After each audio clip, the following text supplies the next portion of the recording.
Because of the Russia-Ukraine conflict and sanctions against Russia, oil, energy and food prices have gone up, especially for people living in the West. Those that are living in the West, including Christians, Hindus, Muslims and from all other places. What is your advice to them to survive the high cost of living? Well, on this visit to Britain, I have travelled from London to Portsmouth, to Bristol, to Exeter, to Bradford, to Manchester, to Glasgow, to Edinburgh, to Inverness, to Derby, to Nottingham, and now I'm in Leicester.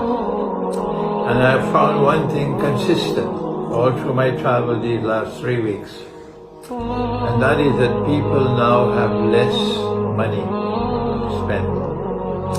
The sales of my books tell me the story. And when they do buy a book, they can only afford to buy the small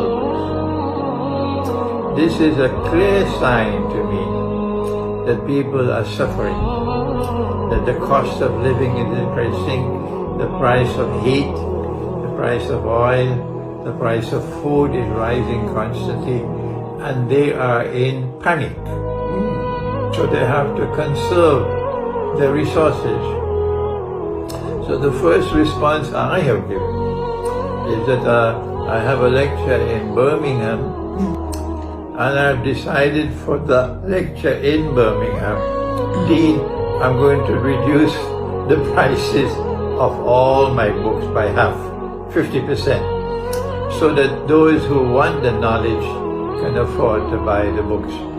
Because I know you are suffering. So I need to reduce the prices of books to help you. That's my first response.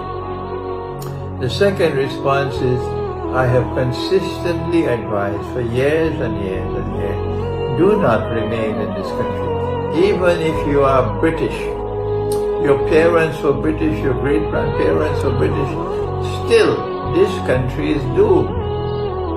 The United States and Canada are doomed. France and Britain, France and Germany, these countries are doomed because this is in Surah Al-Rahman. سَنَفْرُغُ لَكُمْ أَيُّهَا الثَّقَلَانِ. Allah is going to intervene in this great war. This is Surah Al-Rahman.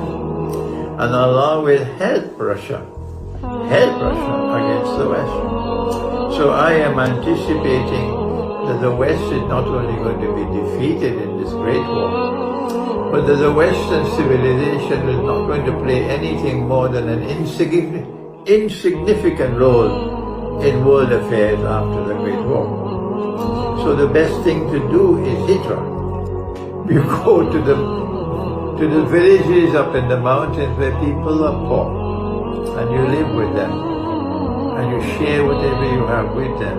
And when the villagers accept you, mashallah, you have a lovely life in the villages, in the mountains. You don't stay in the cities, but go to the side and live in the villages, and you want to stay here. Then I say, well, the next best thing is to leave the cities of Britain and go to live in small communities in the remote British countryside. But only 1 in 1,000 will do that.